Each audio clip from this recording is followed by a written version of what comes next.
જય દ્વારકાધીશ મિત્રો, આજે છે ને અમારે ઓવનમાં બનાવવાનો છે 5 મિનિટમાં રેડી થતો નાસ્તો. અને બપોરનો ટાઈમ હોય, સવારમાં તો ભાખરી ખાઈ લીધી હતી અને રજા હોય ને એટલે એટલો મસ્ત નાસ્તો બનાવવાનો છે. ચાલો હું તમને ફટાફટ છે ને આખી રેસીપી આપી દઉં કે આ બનાવવાનો છે કઈ રીતે, એટલે બાળકો તો છે ને ખુશ જ થઈ જાય આ રેસીપી જોઈને. અવિશા તે હું વઘાર કઈ કરવાનો નથી, એમને ચાલુ કર્યું છે ઓઇલ ફ્રી મોદીજીએ કીધું એટલે. અરે હું મોદીજીને બહુ માનું છું. જો આવું મોદીજીએ કીધું ત્યાં નથી તમારે ઓઇલ ઓછું કરી દેવાનું છે, એટલે ખાલી આ નાચો છે ને તળેલા લઈ આવી હતી, બાકી ઘેરે તો આપણે ઓઇલ બગાડવાનું જ નથી થતું.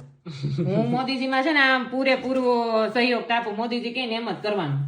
કઈ નહીં, હાલો નાચોસ બનાવો તો બીજું જો મસ્ત ગોઠવાઈ ગયા છે મારા બધા નાચોસ. આ ગોઠવવાના ન હોય, આમાં છે ને મિત્રો આવો કાળો નાખવાનો હોય, પણ હું એટલો બધો આવો કાળો નથી યુઝ કરતી, એટલે મને કઈ એટલો આઈડિયા છે નહીં. હવે છે ને જો આ મસ્ત બધું કટિંગ લઈ લીધું છે મિત્રો, ફટાફટ હમણાં નાચોસ બનાવીને રેડી કરી દો. નાચોસ એટલે ઓઇલ ફ્રી. ઓઇલ થોડુંક ઓછું આવે એમ પણ હાલે. નાચોસ ખાલી તળેલા આવે, બાકી એમાં કઈ નાખવા ન હોય ને કાચું છે ને બધું મિક્સ વેજીટેબલ આવી જાય, એટલે તમને છે ને નાચોસ ખાવાની મજા જ આવે. અત્યારે છે ને ટ્રેન્ડિંગમાં છે નાચોસ. મિત્રો અમે નાચોસમાં નાખવાના છે મકાઈ, કાંદો, કેપ્સિકમ, મરચું, એલેપીનો, ઓલિવ, પછી ચીઝ, પછી મસાલા, ચીલી ફ્લેક્સ ને એ બધું. તમે કઈ રીતે નાચોસ બનાવો છો એ જરૂર કીધું. તમે આવોકાડો નાખો છો કે નથી નાખતા? બધા અલગ અલગ બનાવતા હોય. હા, કેમ કે આમાં અમુક આવોકાડો નાખે માથે, ખબર, પછી થોડાક તલ નાખે ને એ રીતના જોયેલા છે મેં. આ બધાનું છે ને અલગ અલગ હોય, પણ આપણે છે ને નોર્મલ બનાવીને ખાઈએ છીએ અત્યારે તો આ મસ્ત જ બને છે કા. હા પણ આ કેવું કે આપણે રજા હોય એટલે બાયુને છે ને 5 મિનિટમાં રેડી થઈ જાય ને એવું જોતું હોય બિચારાની, એને ક્યારેક પરો જોઈએ ને, એટલે તો મોદી જે ઓઇલ ફ્રી કાઢ્યું એટલે કેવું બાયુને રસોઈ નથી કરવાની, સમજ્યા ઘરે તો પરો મળી ગયો ને ટૂંકમાં.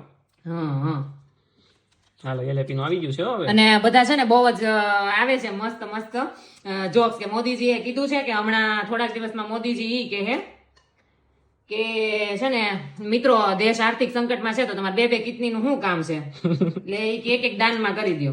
મોદીજી તમારી બધી વાત સાચી, પણ છે ને અમે ઘરવાળાને તમે હોમ ઓફિસ નું કીધું નહીં તો અમારાથી નહીં જ થાય. અમે વિદેશમાં રહીએ ને તોય ભેગા તો 24 કલાક તો મોદીજી નથી પોસિબલ, સોરી. આ હતી જોક્સ ની વાત. હા, જોક્સ ની ખાલી હસાવવા માટેનું બધું હોય, બાકી એને ખબર હોય દેશ કેમ ચલાવવાનો છે એ આપણું કામ નથી. એ આપણું કામ નથી, એને જે કરવું હોય. બાકી આપણે તો આપણી રીતના જ જીવવાનું છે, મોજે દરિયા. ચાલો આટલું નખાઈ ગયું છે. મિત્રો જો તૈયાર થઈ ગયું છે બધું. હવે મસાલો હવે આવી આવે ગયો છે છે પેરી પેરી મસાલા. હાલો મિત્રો જો મેન વસ્તુ ફાઇનલી આવી ગઈ છે, ચીઝ.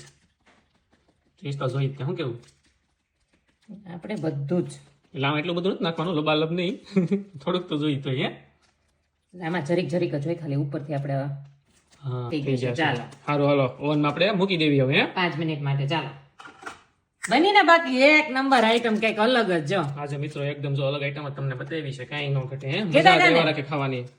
ક્યારેક વધારે ખાવાના વિડીયો મૂકું તો કે દીદી તમે બહારનું નથી બતાવતા, બહારનું બતાવું તો કે દીદી તમે ખાવાના વિડીયો નથી મૂકતા. જો અલગ ના આઈટમ લઈને આવી હતી અને હવે છે ને આપણે ટેસ્ટ કરવાનો થાય છે આજે તો.